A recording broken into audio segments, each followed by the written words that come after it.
Tucker Carlson had a guest on his show here, and they were talking about, this is now a go-to issue for the right. Problem with the military in the U.S. is that it's too damn woke.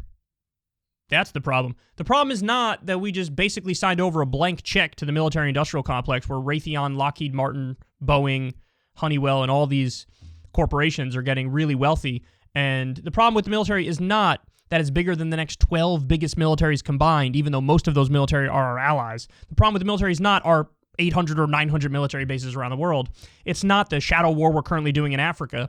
It's not the 7 different countries that we're in.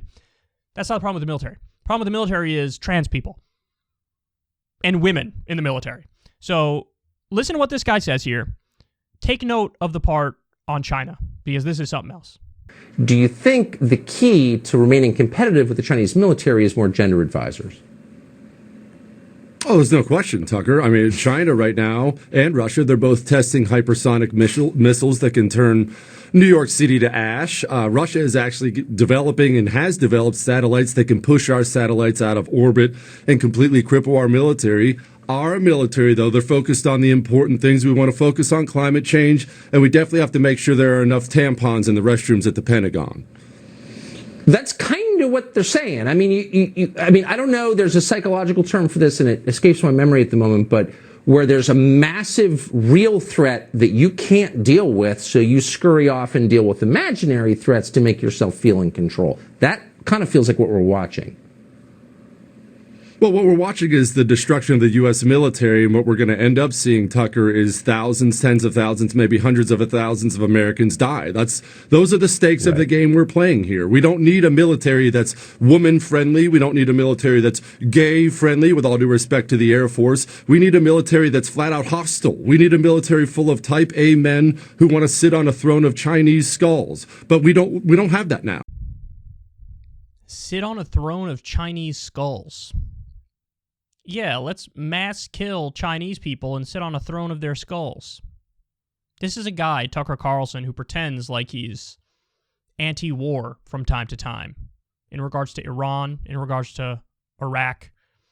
You have somebody on his show say something bloodthirsty and genocidal, and it's a giggle. Sit on a throne of Chinese skulls. Imagine you say that about, any other country. We need a military that wants to sit on a throne of Israeli skulls. People be like, what? Sit on a throne of Jewish skulls. Excuse you? What? But he says it about China. I didn't see anything. All I saw, one person from Media Matters tweeted this on Twitter, and I didn't see anybody else cover it, talk about it. Chinese skulls. Sit on a throne of Chinese skulls.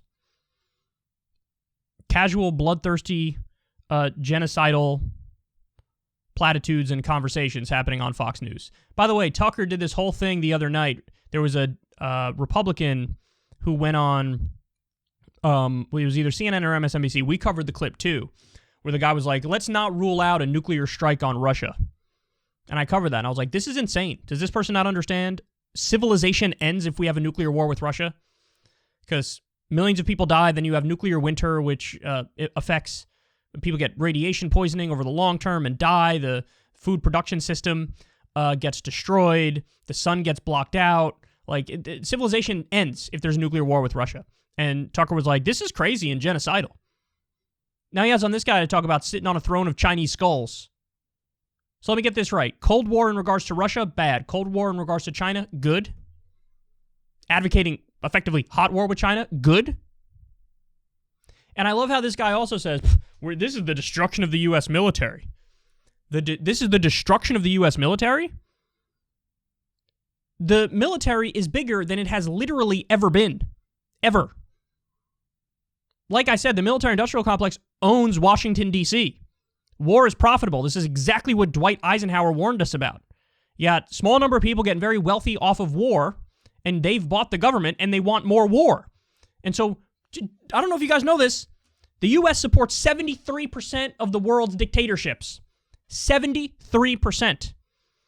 So we don't export human rights and democracy. We export tyranny and authoritarianism. This guy says this is the destruction of the U.S. military. The institution that has an iron grip on the world and is the sole superpower and is an imperialist nation. The destruction of the U.S. military is trans people in it, is women in it. They get so outraged by stuff like this, don't they? They're so outraged by it. What they're not outraged by, and in fact what they support, is sitting on a throne of Chinese skulls.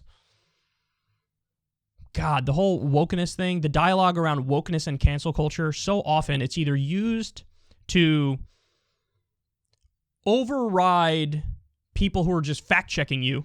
So a lot of Republicans say something that's just factually wrong or incorrect, and then when you correct them, they go, this is cancel culture. Why are you being so woke? It's just a wet blanket you throw over every issue. And now it's somehow cancel culture or wokeness to allow everybody in the military who can meet the physical requirements.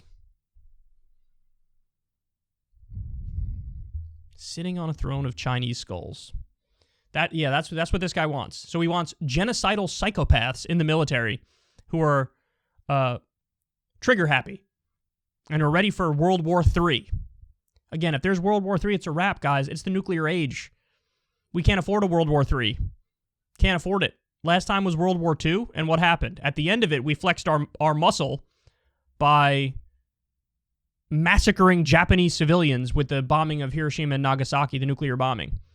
And that was, the idea of that was supposed to be, hey, look, if we do this again, it's a wrap on all of us. Well, at the time, we may have been the only ones that had the technology, but now a lot of countries have the technology. So we can't afford that. No matter how bloodthirsty this guy is, there is no throne of Chinese skulls without a throne of American skulls as well. But he's too stupid to get that or care because he's just a meathead idiot loser. And Tucker's more than happy to let him on to spew his genocidal talking points. Well done, Mr. Anti-war guy on the right.